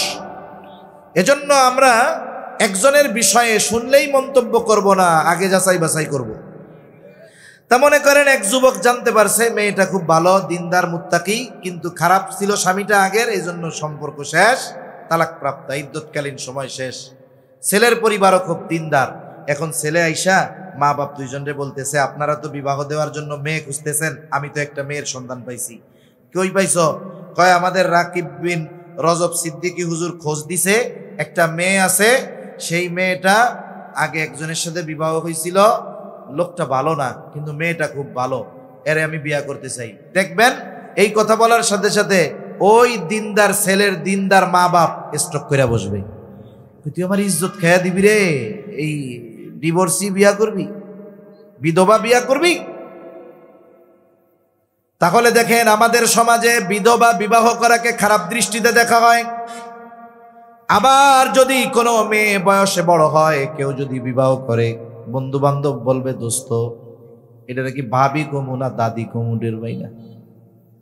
আবার যদি বাচ্চা কাচ্চা থাকে আগে, তাইলে বলবে ভালোই হয়েছে, শুধু বউ পাও নাই সাথে বোনাসও হয়ে গেছে। এরকম লোক আছে না নাই? এই কথাগুলো মজা করতেছি ঠিক, কিন্তু এটা নিম্নমন মানসিকতার পরিচয়। আমার আপনার নবী বিবাহ করেছে খাদিজা রাদিয়াল্লাহু তাআলা আনহাকে, বয়সে বড়, এর আগে দুইজনের সাথে বিবাহ হয়েছে, হোক না, কিন্তু মোহাব্বত কেমন ছিল? খাদিজা যতদিন জীবিত ছিলেন নবী অন্য কাউকে স্ত্রী হিসাবে গ্রহণ করেন নাই, বরং নবীজি বলতেন খাদিজা যদি জীবিত থাকতো আমি তাহলে স্ত্রী হিসাবে আর কাউকে গ্রহণ করতাম না। কত মোহাব্বত, কত ভালোবাসা। খাদিজা বলে আমি যদি প্রস্তাব দেই মুহাম্মদ যদি ফিরিয়ে দেয় লজ্জা পাবো। বান্ধবী বলে তাইলে আমি প্রস্তাব দিয়ে দেই। বলে তুমি মুহাম্মাদের মনোভাব জানো যে সে বিবাহ করতে রাজি কিনা, কিন্তু আমার বিষয়টা গোপন রাখবা। বান্ধবী চলে গেছে আমার আপনার নবীর কাছে। ইতিমধ্যে সময় অনেক কেটে গেছে, নবীজির বয়স 25-এর কোঠায়। গিয়ে বলে ও মুহাম্মদ বিবাহ কি করবা না? বয়স তো কম হলো না। নবীজি বলে বিয়ে করব কেমনে, আমার তো টাকা পয়সা নাই, সম্পদ নাই, আমি দরিদ্র গরিব। এইবার মেয়েটা বলে যদি কেউ স্বইচ্ছায় তোমার সব খরচ বহন করতে রাজি হয় তাহলে তুমি বিবাহ করতে রাজি আছো নাকি? নবীজি বলে আমার চাচা আছে, চাচারে গিয়া বলো। আবু তালেবের কাছে প্রস্তাব দেওয়া হলো। লম্বা ইতিহাস। এক সময় আমার আপনার নবীজির সাথে খাদিজার বিবাহ হয়ে গেল। এখন থাকেন এই জায়গায়, আমরা একটু আরেক জায়গা থেকে একটু আলোচনা করি। পবিত্র কোরআনুল কারীমের একটা প্রসিদ্ধ সূরা সূরাতুদ দুহা। মূলত এই সূরার মধ্যে আল্লাহ তাআলা আমার আপনার নবীকে প্রদত্ত নবুয়তির আগে গুরুত্বপূর্ণ 3টা নেয়ামতের কথা উল্লেখ করেছেন। কয়টা নেয়ামত উল্লেখ করার কারণ কি? বলে নবীজি একদিন অসুস্থ, তাহাজ্জুদের জন্য উঠতে পারেন নাই, কয়েকদিন অসুস্থ। জিবরাইল আলাইহিস সালামও আসে না। ওই সময়টা ছিল ফিতরাতে ওহির সময়, তার মানে ওহি আসা কিছুকাল বন্ধ ছিল। এইবার যখন নবীজিও উঠতে পারেন নাই, নবীজির এক প্রতিবেশী দুষ্টু মহিলা, সে বলতেছে দেখ মুহাম্মাদের মালিক মুহাম্মাদের উপরে অসন্তুষ্ট, মুহাম্মাদের রব মুহাম্মদকে পরিত্যাগ করেছে, ছেড়ে দিয়েছে, শয়তানটাও তার কাছে আসে না, তার মানে জিবরাইল আলাইহিস সালামও তার কাছে আসে না। এই কথাগুলো যখন বলছে নবীজি স্বাভাবিক কষ্ট পেয়েছে। আর নবীজিকে সান্ত্বনা দিতে গিয়ে আল্লাহ তাআলা এই সূরা নাজিল করেছে। আল্লাহ তাআলা শপথ করে বলতেছে ওয়াদ-দুহা ওয়াল-লাইলি ইযা সাজা। আল্লাহ তাআলা বলেন প্রভাতের শপথ, ওয়াল-লাইলি ইযা সাজা, রাত্রির শপথ যখন তা অন্ধকারাচ্ছন্ন হয়ে যায়। আরে ওরা তো বলে আপনার রব আপনার উপরে অসন্তুষ্ট, আপনাকে ছেড়ে দিয়েছে, কিন্তু আপনার রব কি বলে শুনেন। এই 2টা কসম করে আল্লাহ তাআলা বলেন মা ওয়াদ্দাআকা রাব্বুকা ওয়া মা ক্বালা। আপনার রব আপনার উপরে অসন্তুষ্ট নয়, আপনার রব আপনাকে পরিত্যাগ করে নাই। শুধু তাই না, আল্লাহ তাআলা বলেন ওয়ালাল আখিরাতু খায়রুল লাকা মিনাল উলা। আপনি শুনে নেন, আপনার প্রতিটি পরবর্তী মুহূর্ত পূর্ববর্তী মুহূর্তের চাইতে উত্তম। তার মানে সময় পরিবর্তন হবে আর আপনার জন্য পরবর্তী সময়গুলো শুধু কল্যাণকর হতে থাকবে। সাথে সাথে এটাও জেনে নেন ওয়ালা সাউফা ইউতিকা রাব্বুকা ফাতারদা। আরে আপনি ওদের কথায় রাগ হন কেন, কষ্ট পান কেন? আপনার রব আপনাকে অচিরেই এমন কিছু সন্তুষ্ট হয়ে যাবে। এই আয়াতের তাফসিরে একটা হাদিস আছে, লম্বা হাদিস, আমি ওইদিকে যাব না। আল্লাহ তাআলা কি বলছেন যে আপনার রব আপনাকে অচিরেই এমন কিছু দিবে আপনি সন্তুষ্ট হয়ে যাবেন। আর নবী বলে আমি ততক্ষণ সন্তুষ্ট হব না যতক্ষণ না আমার সব উম্মতকে জান্নাতে দেওয়া হবে।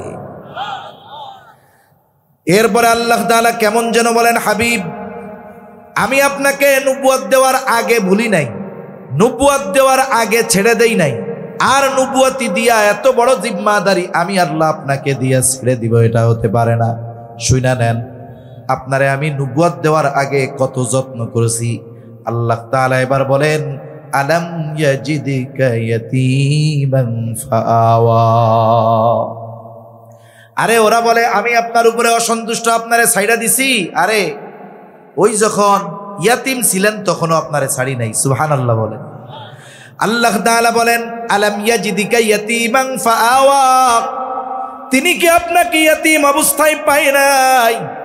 ইয়াতীম অবস্থায় পেয়ে ছেড়ে দেয় নাই, উত্তম লালন পালনের ব্যবস্থা করেছে। তার মানে আল্লাহ তাআলা বলেন, হাবিব, আপনাকে আমি ইয়াতীম অবস্থায় পেয়েছি এবং আপনার জন্য আমি উত্তম লালন পালনের ব্যবস্থা করেছি। স্বাভাবিকভাবে কেউ যদি ইয়াতীম হয়, ইয়াতীম হওয়ার কারণেই মানুষ তার সাথে অসৎ আচরণ করে, ভালো ব্যবহার করে, খারাপ ব্যবহার করে।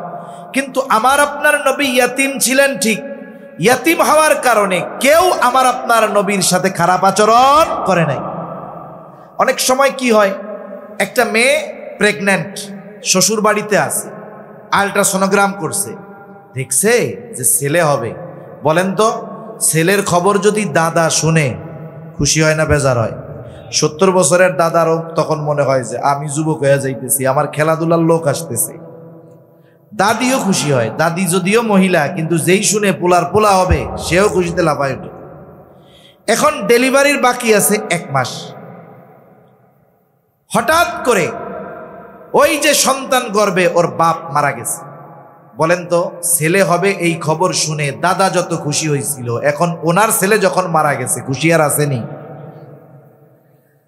দাদিও খুশি না, সব চিন্তার ভাঁজ কপালের মধ্যে। বরং চিন্তা করবে এই ছেলে দুনিয়ায় আসলে তার খরচ দিবে কে, চিকিৎসার খরচ বহন করবে কে, পাঠায়া দিবে তার বাবার বাড়িতে। বলবে আমরা তো পারবো না, বাপের বাড়ি চলে যাও। যেই সন্তানটা আনন্দের কারণ হওয়ার কথা ছিল, এখন সেটা তাদের চিন্তার কারণ হয়ে যায়। আমার আপনার নবীর পিতা নবী দুনিয়ায় আসার 6 মাস আগে মারা গেছে। আব্দুল্লাহ জীবনের প্রারম্ভে ব্যবসা শুরু করেছে, এখনো সম্পদের মালিক হতে পারে নাই। ইতিমধ্যে আব্দুল্লাহ দুনিয়া থেকে চলে যায়। ওই জাহেলিয়াতের সময় আব্দুল মুত্তালিব এমনটা বলে নাই, ও আমেনা তুমি মদিনায় তোমার বাবার বাড়িতে চলে যাও, কোনো সম্পদ নাই ওইখানে চলে যাও। বরং ঐতিহাসিকেরা লিখে আব্দুল্লাহ মারা গেছে ঠিক, নবীজি মায়ের গর্ভে আব্দুল মুত্তালিব আমেনার প্রতি আরো বেশি যত্নবান হয়ে উঠেছে, আরো তার প্রতি মায়া হচ্ছে। আবার ওই সন্তান যদি দুনিয়ায় ভূমিষ্ঠ হইতো, যার বাপ মারা গেছে, দুনিয়ায় ভূমিষ্ঠ হইলে আনন্দ থাকতো না, ওই বাড়ি থেকে ফোন দিলেও আনন্দ হইতো না, চিন্তা থাকতো। কিন্তু ইতিহাস বলে আমার আপনার নবী দুনিয়ায় আসছে, আব্দুল মুত্তালিবের কপালে চিন্তার ভাঁজ ছিল না। ঐতিহাসিকেরা লেখে আব্দুল মুত্তালিবের 10টা সন্তান ছিল। কয়টা সন্তান? এই 10টা আল্লাহর কাছে চাইয়া আনছে। ওইদিকে যেতে গেলে লম্বা কথা হয়ে যাবে। ঐতিহাসিকেরা বলে এই 10 সন্তান হওয়ায় আব্দুল মুত্তালিব যত খুশি হয়েছে, আমার আপনার নবীর দুনিয়ার আগমনে তার চাইতে বেশি খুশি সে হয়ে গেছে। আমার আপনার নবীর বাবার টাকা পয়সা নাই, কারণ ব্যবসায়িক সফরে গিয়া মরছে। আরবের নিয়ম কি, তায়েফের আবহাওয়া এটা খুব আরামদায়ক এক আবহাওয়া। বনু সাকিব গোত্রের মানুষ শুদ্ধবাসী ছিল। বছরে একটা সময় তারা মক্কায় আসতো, ছোট ছোট বাচ্চাদেরকে দুধ পান করানোর জন্য নিয়ে যাইত। সবাই আসছে ওই সময়, প্রত্যেক বাড়িতে খুঁজে খুঁজে ধনির দুলালি যারা, মানে যেই বাচ্চার বাপ ধনী, তাদেরকে নিয়ে গেছে। আমার আপনার নবীর ঘরে সবাই আসছে, যেই শোনে বাপ নাই, বাপ মালও রাইখা যায় নাই, চইলা যায়। হালিমাতুস সাদিয়া আসছে একটা দুর্বল বাহন নিয়া, সবার পেছনে আসছে। আইসা দেখে সবাই টাকা পয়সাওয়ালাদের ছেলে মেয়ে নিয়ে চলে গেছে। নবীর ঘর থেকে একবার ঘুরে গেছে, যখন দেখে কাউকে পায় না, তখন হালিমাতুস সাদিয়া স্বামীকে বলে, আসছি যেহেতু খালি হাতে যামু কেন, ইয়াতিম বাচ্চাটার দিকে তাকায়া মায়া লাগছে, চলেন এইটারেই নিয়ে যাই। এইবার দুইজনে গিয়া আমার আপনার নবী, ইয়াতিম নবী হালিমাতুস সাদিয়া নবীকে নিয়ে গেছে। হালিমাতুস সাদিয়া বলে, আমি যখন মুহাম্মদ, শিশু মুহাম্মদকে কোলে নিলাম, আমার স্তনে দুধ কম ছিল, অসুস্থতার কারণে, দুর্বলতার কারণে আল্লাহ তাআলা মুহাম্মদকে কোলে নেওয়ার সাথে সাথে আমার স্তনগুলো দুধে পরিপূর্ণ করে দিয়েছে। কয় বুঝতে পারছি সাধারণ কোনো জিনিস না। সুবহানাল্লাহ। এইবার আসছিল দুর্বল বাহন নিয়ে, বাহনে উঠছে, বাহন সবল হয়ে গেছে, সবাই আগে রওনা দিয়েছে, হালিমাতুস সাদিয়া পরে, কিন্তু নবীজি উঠছে বাহনে। এইবার বাহনের গতি বেড়ে গেছে, সবাইকে ওভারটেক করে চলে গেছে সবার আগে। সবাই বলে, ও হালিমা, কি নিয়ে আসছিলা আর কি নিয়ে যাও? বাহন কি পরিবর্তন করছো নাকি? বলে না, বাহন আগেরটাই আছে। তাহলে চিন্তা করে দেখেন, এদিকে যেতে গেলে লম্বা কথা হয়ে যাবে যে হালিমাতুস সাদিয়া নবীজির চেহারা দেখা মায়া লাইগা গেছে, এতিম এই জন্য ফালায় রাখা যায় নাই। এরপরে এক সময় আমার আপনার নবীর মা ইন্তেকাল করলেন, অভিভাবক হলেন দাদা আব্দুল মুত্তালিব। আব্দুল মুত্তালিব 2 বছর পরে মারা যায়। মারা যাওয়ার সময় ওসিয়ত করতেছে আবু তালেবকে যে আমার মরার পরে তুমি অভিভাবক। ওই সময় আব্দুল মুত্তালিবের যতজন সন্তান বেঁচে ছিল সবার মধ্যে সবচাইতে দরিদ্র ছিল আবু তালেব। অন্যান্য চাচারাও নবীকে অনেক ভালোবাসতেন, কিন্তু তাদের মধ্যে আবু তালেব বেশি ভালোবাসত। এই জন্য আব্দুল মুত্তালিব কোন ছেলে টাকাওয়ালা বেশি এটা খেয়াল করেন নাই, বরং খেয়াল করেছেন ছেলেদের মধ্যে কে বেশি মুহাম্মদকে ভালোবাসে। ইয়াতিম বাচ্চা ও খাবারের চাইতে ভালোবাসা চায় বেশি। আপনি খাওয়ান দাওয়ান ভালো দেন, কিন্তু আচার আচরণ খারাপ করেন, কষ্ট পাবে। কিন্তু খাওয়ান ঠান্ডা ভাত লবণ দিয়া পেঁয়াজ দিয়া, কিন্তু আচরণ যদি ভালো করা হয় ও ওইখানে থেকে খুশি হয়ে যাবে, ঠিক কিনা? মোট কথা হলো, আপনি ইয়াতিম হওয়ার কারণে কেউ খারাপ আচরণ করে নাই। আপনাকে যে দেখছে তার অন্তরে আমি মোহাব্বত ঢেলে দিয়েছি, আমি আপনার লালন পালনের ব্যবস্থা করেছি। শুধু তাই না, ওয়াজাদাকা দাল্লান ফাহাদা, আপনি সঠিক পথ সম্পর্কে অনবগত ছিলেন, সঠিক পথ আপনি চিনতেন না, আমি আপনাকে সঠিক পথ চিনিয়ে দিয়েছি। ওয়াজাদাকা আইলান ফাআগনা, আরে নবুয়তির আগে আপনি নিঃস্ব ছিলেন, আমি আল্লাহই আপনাকে ধনী বানায় দিয়েছি। এই আয়াতের তাফসিরে মুফাসসিরিনে কেরাম খাদিজাতুল কুবরা রাদিয়াল্লাহু তাআলা আনহার সাথে বিবাহের কথা উল্লেখ করেন। নবীজির সাথে খাদিজার বিবাহ হয়ে গেল। খাদিজা আমার আপনার নবীজিকে বলতেছে, ও মুহাম্মদ, এতকাল আপনার সাথে আমার সম্পর্ক ছিল একরকম, আজকে থেকে আর এক রকম। এখন থেকে আমি হইলাম আপনার অধীনস্থ। মুহাম্মদ, আপনি শুনে নেন, আমার যত সম্পদ আছে আমি সব সম্পদের মালিক আপনাকে বানিয়ে দিলাম। এই সম্পদ যেখানে খুশি যেভাবে খুশি আপনি ব্যয় করবেন, কোনো অসুবিধা নাই। আর আল্লাহ বলেন, ওই যে খাদিজা সম্পদের মালিক বানাই দিছিল, এটার ব্যবস্থা কে করছে? আল্লাহ তাআলা করছে। এজন্য নবীজি সম্পদের লোভে খাদিজাকে বিবাহ করেন নাই, নবীজিকে বিবাহ করেছেন। খাদিজা নিজে প্রস্তাব দিয়েছে, সম্পদের লোভে নবীজি বিবাহ করেন নাই।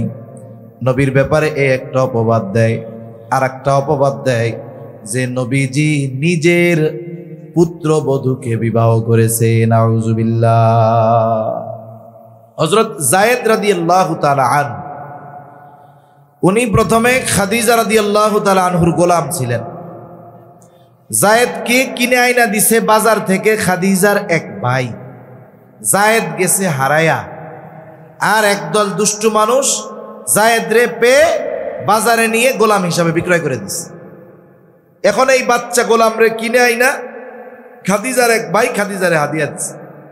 নবীজির সাথে বিবাহের পরে যায়েদের আচার আচরণ ভালো, আদব লেহাজ ভালো, নবীজিকে হাদিয়া দিয়ে দিছে যে ধরেন এটা আপনারে দিয়া দিলাম যায়েদকে। এই দিক দিয়া যায়েদের মা বাবা খুঁজতেছে, পোলা কই গেল, খুঁজে খুঁজে পায় না।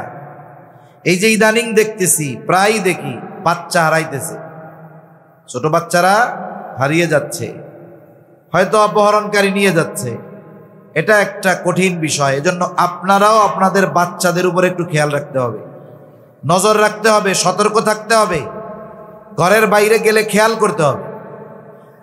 তা যায়েদের খোঁজ মা বাবা করতে করতে এক সময় জানতে পারলো মক্কায় আছে মুহাম্মদ সাল্লাল্লাহু আলাইহি ওয়াসাল্লামের কাছে। খুঁজতে খুঁজতে চলে আসছে, উনি তখন বালক, মা বাপ পাইছে, মা বাবাও চিনছে, সেও মা বাবাকে চিনছে। এবার নবীজি তাকে আজাদ করে দিয়েছে, যে যান, আজাদ করে দিলাম, এরে আপনারা নিয়ে যান। দীর্ঘ সময় যায়েদ নবীজির কাছে থাকছে। নবীজির চরিত্রে সে এতটা মুগ্ধ হয়েছে, মা বাবাকে বলে তোমরা যাও, আমি তোমাদের সাথে যাব না। কত মোহাব্বত মায়া নবীর উপর। এক সময় মা বাবা তাকে রেখে যাইতে বাধ্য হয়েছে। আর যায়েদের এই মোহাব্বতের কদর নবীজি করেছেন। নবীজি সবার সামনে ঘোষণা দিয়ে দিলেন, আজ থেকে যায়েদ হলো আমার পুত্র, পালক পুত্র।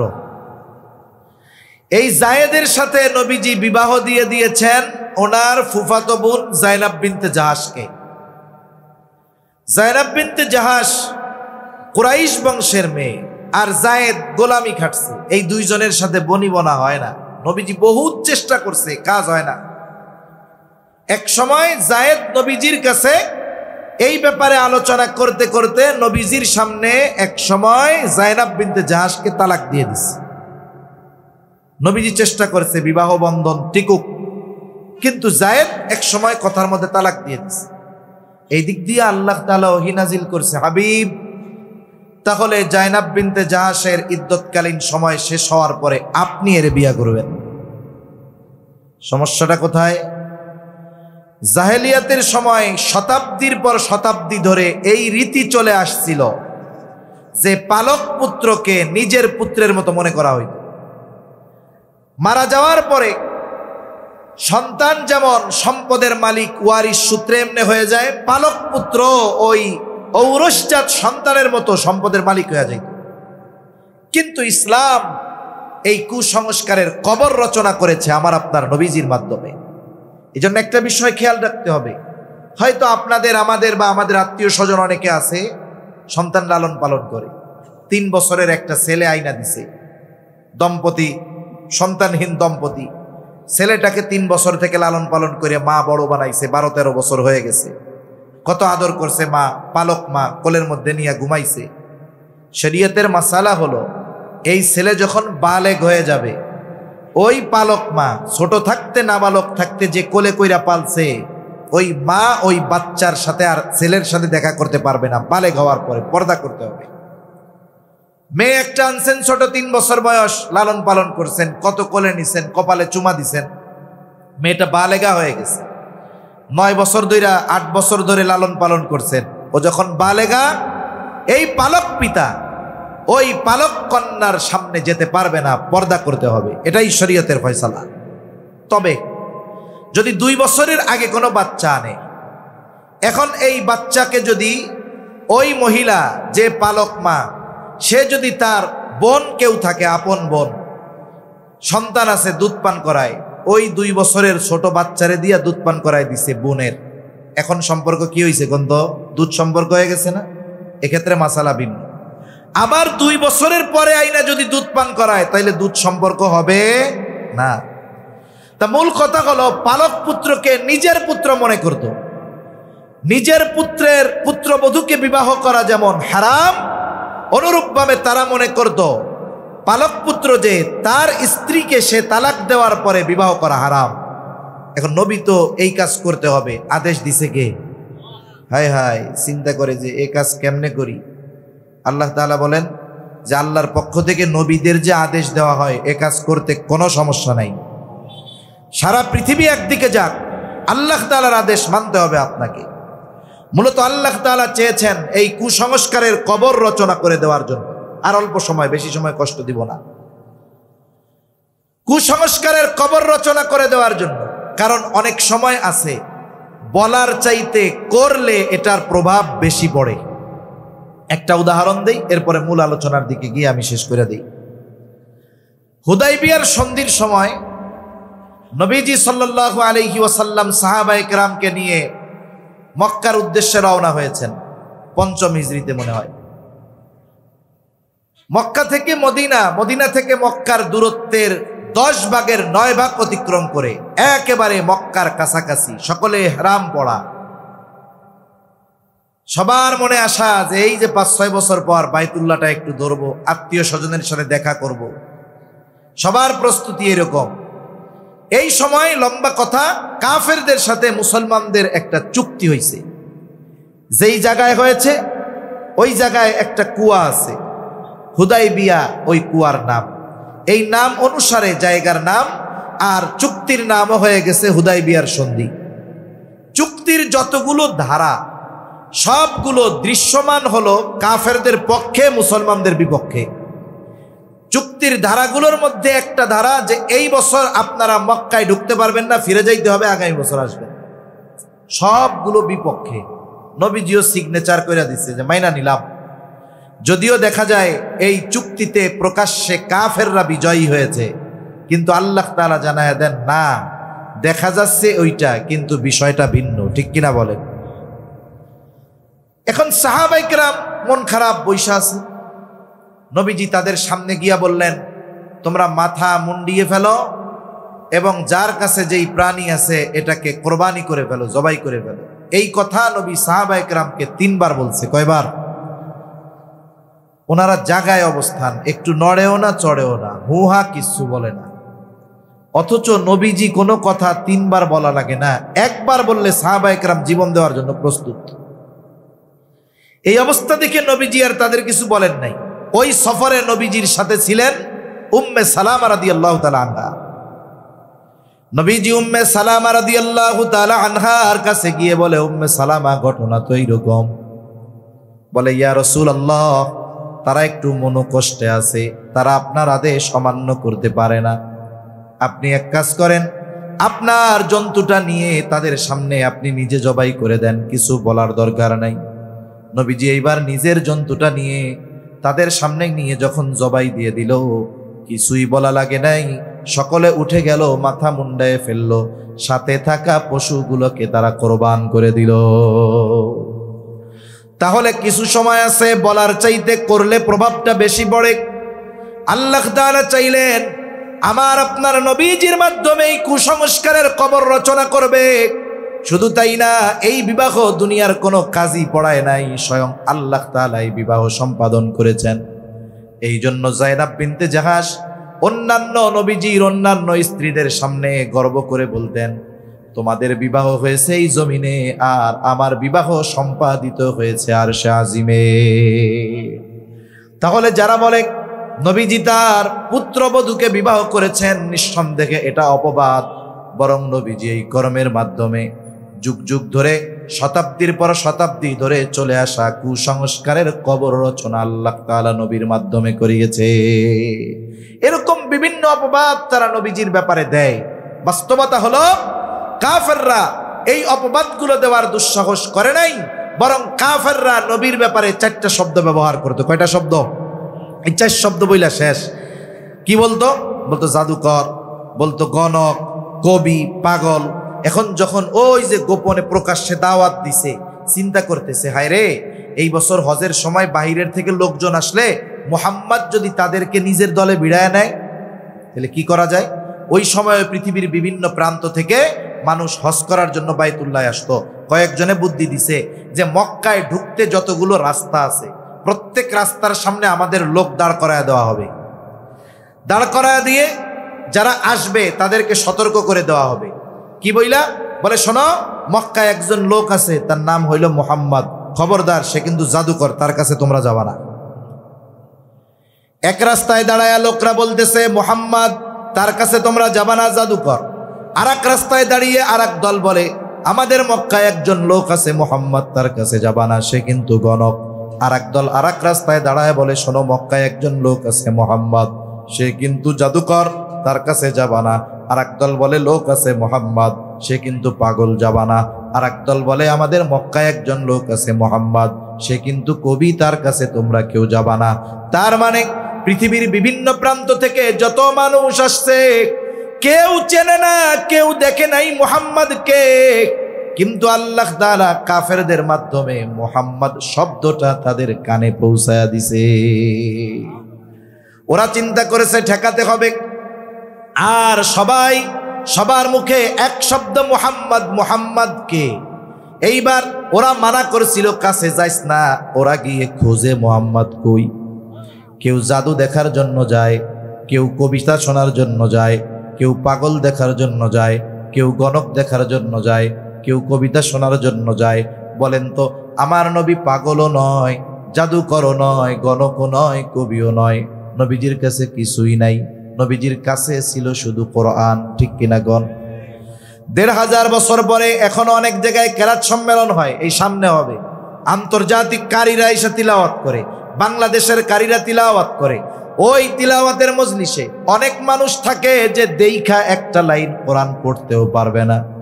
ওই লোকটা কোরআন বোঝাতো বহুদূর, দেইখাও এক লাইন পড়তে পারে না। কিন্তু কারি সাহেব যখন কানে হাত দিয়ে লম্বা টান দিয়ে তার হৃদয়গ্রাহী সুর দিয়ে তিলাওয়াত করে, ওই তিলাওয়াত ওই মূর্খ ব্যক্তির হৃদয়ে এতটা প্রভাব বিস্তার করে, সে প্রস্তুত থাকে। তিলাওয়াত যখন শেষ হয়, সাথে সাথে উচ্চ আওয়াজে বলে উঠে আল্লাহু আকবার। বলে কি বলে না? সে বোঝে না, তাই এই প্রভাব, শুধু সুর শুই না। আর এই কোরআন যার উপরে আল্লাহ নাজিল করেছেন, তার তিলাওয়াত কতটা হৃদয়গ্রাহী ছিল এটা তো ওরা বুঝবে। ওরা নবীজির কাছে যাইতো জাদু দেখার জন্য, নবীজি তাদেরকে কোরআন শোনায়া দিতেন। ওই মানুষগুলো তো কোরআন বুঝতো। যখন তারা কোরআন শুনতো, দেখা যাইতো জাদু দেখতে গিয়া, কবিতা শুনতে গিয়া, পাগল দেখতে গিয়া, নবীজির পবিত্র জবানে কোরআন শুনে তাদের অন্তরে ঈমানের নূর প্রজ্বলিত হয়ে যাইত। এই জন্য আমার আপনার নবীর চরিত্র হলো এমন এক মহান চরিত্র, এই চরিত্রের সত্যায়ন কাফেররা নবুয়তির আগে করেছে, আর নবুয়তির পরেও আল্লাহ তাআলা বলেন ওয়া ইন্নাকা লাআলা খুলুকিন আযীম, আপনি মহান চরিত্রে অধিষ্ঠিত। শুধু তাই না, আমার আপনার নবীজির মানুষের চারিত্রিক যত দিক আছে, প্রত্যেক দিক পরিপূর্ণ। আমার আপনার নবীর আগে যত নবী আসছে, সব নবী উত্তম চরিত্রওয়ালা নবী। আর আমার আপনার নবী শুধু উত্তম চরিত্রওয়ালা নবী নয়, নবী বলেন ইন্নামা বুইসতু লিউতাম্মিমা মাকারিমাল আখলাক, আমাকে উত্তম চরিত্রে পরিপূর্ণতা প্রদানার্থে প্রেরণ করা হয়েছে। তাহলে আমার আপনার নবী হলেন উত্তম চরিত্রে পরিপূর্ণতা দান করেনেওয়ালা নবী। এখন আমি মানব জীবনের যেই বিষয়টা নবীর থেকে নিতে চাই, নবীর থেকে পাওয়া যাবে। সুবহানাল্লাহ বলেন। এখন আমাদের কি করণীয়? আমি একটা গুণের কথা বলছি শুধু আজকে, সত্যবাদিতার গুণের কথা, যে সত্যবাদিতার সত্যায়ন কাফেররা করেছে। আমরা নবীজিকে জানার জন্য সিরাত পড়ব, সাথে সাথে আজকে থেকে, এখন থেকে যারা শুনতেছি, যারা আসি, প্রতিজ্ঞাবদ্ধ হব যে আমি আমার এই জবান দিয়ে একটা মিথ্যা কথা বলবো, ছাড়া যাবে তো ইনশাআল্লাহ? একটু অভ্যাস করেন, সত্যের মধ্যে মজা আছে। একটু চিন্তা করেন, আমার আপনার সাথে একজন ফেরেশতা আছে, ওর কাজ কি? একজন আছে তো কয়েকজন, একজনের কাজ কি? বলে মা ইয়ালফিযু মিন কাউলিন ইল্লা লাদাইহি রাকীবুন আতীদ। সদা তৎপর একজন ফেরেশতা, আমরা জবান দিয়ে যা বলি সাথে সাথে সে সেটাকে সংরক্ষণ করে রাখে। তার মানে মিথ্যা কথাগুলো সংরক্ষণ হয়ে থাকতেছে, সত্য কথাও সংরক্ষণ হচ্ছে। এজন্য আজকে থেকে আমরা নবীজির নববী গুণাবলীর অন্যতম গুণ যে আমার আপনার নবী হলেন সাদিকুল মাসদুক নবী। আমরা সত্যবাদিতার গুণ অর্জন করব, মিথ্যা পরিহার করব। বলেন ইনশাআল্লাহ। করব তো ইনশাআল্লাহ? নাকি নার বদলে ইনশাআল্লাহ কইছেন? এই জামানায় কিন্তু না কইতে পারে না, ইনশাআল্লাহ কয়। একজন একজনরে কইছে তুমি আমার এই কাজটা কইরা দিও, খুব ভালো সম্পর্ক। ও মনে মনে কয় আমি তো করবো না, কিন্তু যদি না বলি সরাসরি তাহলে তো অসুবিধা, তো ইনশাআল্লাহ। বুঝেন নাই? তাবলিগ জামাতের সাথীরা গিয়া ধরছে, যাইতেই হবে 3 দিনে আমাদের সাথে। আর একজন কানের পাশে কয় শোন, ছাড়বো না ইনশাআল্লাহ। না কইলে তো ছাড়বো না, ও কয় ইনশাআল্লাহ। ঠিক আছে তাহলে গেলাম। এখন আমরা ইনশাআল্লাহরে বানাই ফেলছি নার বিকল্প। ওই ইনশাআল্লাহ কইছেন না আসলটা কইছেন? আসলটা তো আল্লাহ তাআলা আমাদের সকলকে সত্যবাদিতার গুণ অর্জন করার তৌফিক দান করেন। আমিন। ওয়া আখিরু দাওয়ানা আনিল হামদুলিল্লাহি রাব্বিল আলামিন। আসসালামু আলাইকুম ওয়া রাহমাতুল্লাহ।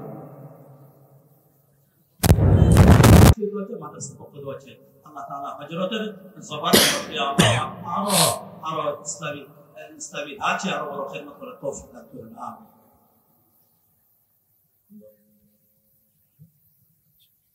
দুরূদ শরীফ পড়ি। আল্লাহুম্মা সাল্লি আলা মুহাম্মদ وعلى آل محمد كما صليت على إبراهيم وعلى آل إبراهيم إنك حميد مجيد اللهم بارك على محمد وعلى آل محمد كما باركت على إبراهيم وعلى آل إبراهيم إنك حميد مجيد الحمد لله رب العالمين والعاقبة للمتقين والصلاة والسلام على خير خلقه محمد وعلى آله وأصحابه أجمعين ربنا ظلمنا أنفسنا وإن لم تغفر لنا وترحمنا لنكونن من الخاسرين ربنا آتنا في الدنيا حسنة وفي الآخرة حسنة وقنا عذاب النار ربنا لا تزغ قلوبنا بعد إذ هديتنا وهب لنا من لدنك رحمة إنك أنت الوهاب দয়াময় আল্লাহ গভীর রজনী পর্যন্ত আপনার হাবিবের শানে কিছু আলোচনা করার পরে গুনাহমাখা হাত তুলে ধরেছি আল্লাহ রব্বুল আলামিন যে যেখান থেকে হাত উঁচু করেছে আমাদের বিগত জীবনের সব ধরনের গুনাহগুলো আপনি ক্ষমা করে দেন রব্বুল আলামিন আমাদের আত্মীয় স্বজন যে যেখানে আছে মাফ করে দেন যারা দুনিয়া ছেড়ে চলে গিয়েছে আল্লাহ তাদের ক্ষমা করে কবরগুলো আপনি জান্নাতের টুকরো বানিয়ে দেন রব্বুল আলামিন খাস করে আজকের এই মাহফিল আপনি কবুল করে নেন ওলামা হযরত শুরু থেকে নিয়ে যত আলোচনা হয়েছে যে যতটুকু শুনেছে প্রয়োজনীয় কথাগুলো স্মরণ রেখে আমলের কথাগুলো আমলে পরিণত করার তৌফিক দিয়া দেন রব্বুল আলামিন যে মাদ্রাসার উদ্যোগে মাহফিল মাদ্রাসাখানা কবুল করেন ওস্তাদ ছাত্র যারা আছে কবুল করেন পরিচালনার দায়িত্বে যারা আছে কবুলের মঞ্জুর করে নেন খাস করে আল্লাহ যার হাতে অত্র প্রতিষ্ঠান প্রতিষ্ঠিত হয়েছে আল্লাহ তাকে আপনি কবুলের মঞ্জুর করেন তার কবরটাকে আপনি জান্নাতের বাগান বানিয়ে দেন আয় আল্লাহ পরকালে তাকে আপনি উচ্চ মাকাম দান করেন রব্বুল আলামিন মাদ্রাসার যত প্রয়োজনীয়তা আছে গায়বী খাজানা থেকে ব্যবস্থা করে দেন আয় আল্লাহ যারা অর্থ দিয়ে শ্রম দিয়ে সময় দিয়ে পরামর্শ দিয়ে বিভিন্নভাবে অত্র দ্বীনি প্রতিষ্ঠানের জন্য সহযোগী হয়েছে আল্লাহ সকলের সকল ধরনের সাহায্য সহযোগিতা কবুলের মঞ্জুর করে নেন রব্বুল আলামিন অত্র প্রতিষ্ঠান সহ তামাম দুনিয়ার সকল দ্বীনি প্রতিষ্ঠানগুলোকে আপনি ষড়যন্ত্র চক্রান্ত থেকে হেফাজত করেন আল্লাহ আয় আল্লাহ দ্বীনি প্রতিষ্ঠানের প্রতি আমাদের সকলের মোহাব্বত ভালোবাসা বাড়িয়ে দেন রব্বুল আলামিন খাস করে যারা অসুস্থ সুস্থতা দান করেন আল্লাহ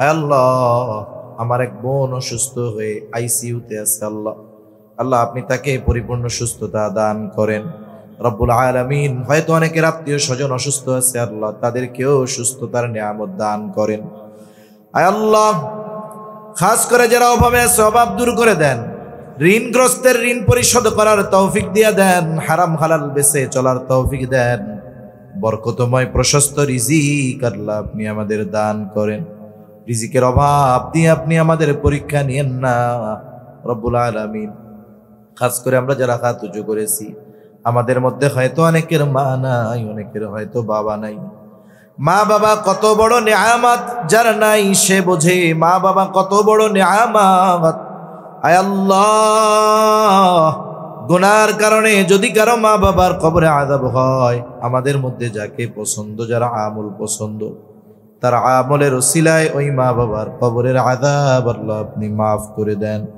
কবরগুলো জান্নাতের টুকরো বানিয়ে দেন কিয়ামতের দিন হিসাব সহজ করে জান্নাতের ব্যবস্থা করে দিয়েন যাদের মা বাবা বেঁচে আছে সুস্থ দীর্ঘ নেক হায়াত দিয়ে দেন রব্বুল আলামিন যাদের সন্তান অবাধ্য আছে সন্তানগুলোকে বাধ্য করে দেন আমাদের স্ত্রী সন্তান আমাদের জন্য চক্ষু শীতলকারী হিসাবে কবুল করে নেন আয় আল্লাহ সন্তানগুলোকে দুনিয়া আখিরাতের প্রকৃত সম্পদ হিসাবে প্রস্তুত করার তৌফিক দিয়া দেন মা বোনদের কবুল করেন পর্দা নিশিন বানিয়ে দেন 5 ওয়াক্ত নামাজ যথাযথভাবে আদায় করার তৌফিক দিয়ে দেন আয় আল্লাহ আমাদের অন্তর আপনার এবং আপনার হাবিবের মুহাব্বত দিয়ে ভরপুর করে দেন আয় আল্লাহ নববিগুণে গুণান্বিত হওয়ার তৌফিক দেন আয় আল্লাহ আমাদেরকে পরিপূর্ণ সত্যবাদিতার গুণ অর্জন করার তৌফিক আল্লাহ আপনি দিয়ে দেন।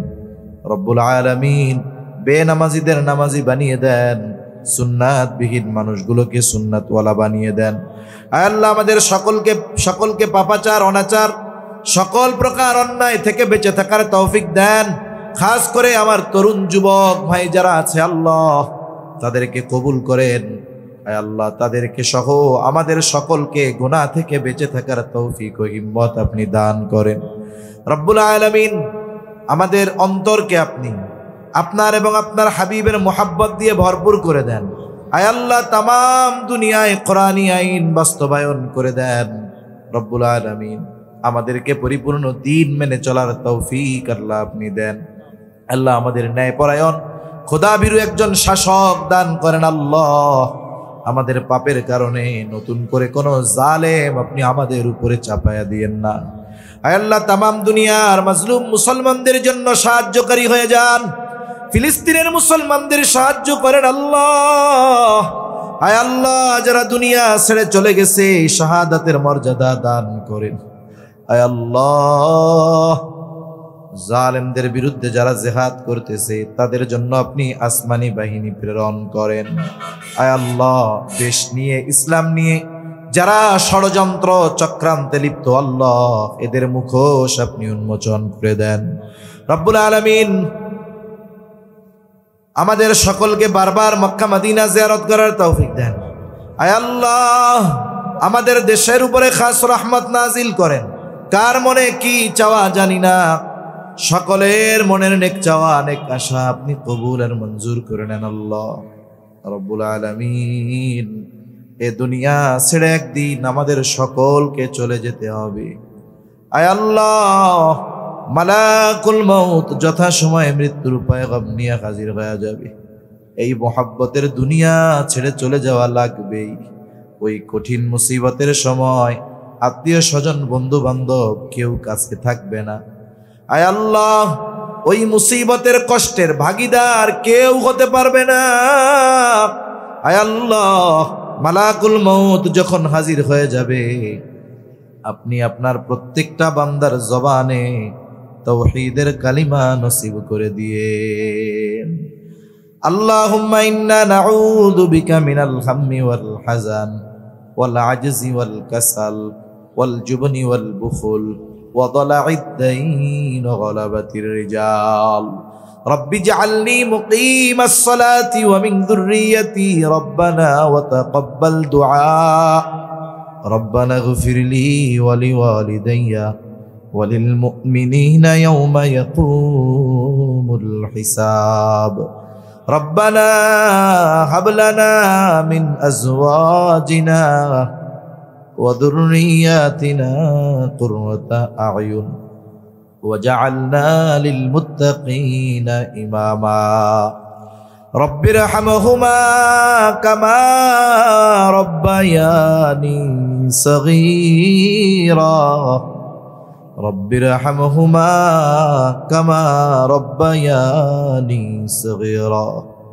সাল্লাল্লাহু তাআলা আলা খায়রি খালকিহি মুহাম্মাদিন ওয়া আলা আলিহি ওয়া আসহাবিহি আজমাইন। আমিন বিরহমাতিকা ইয়া আরহামার রাহিমিন।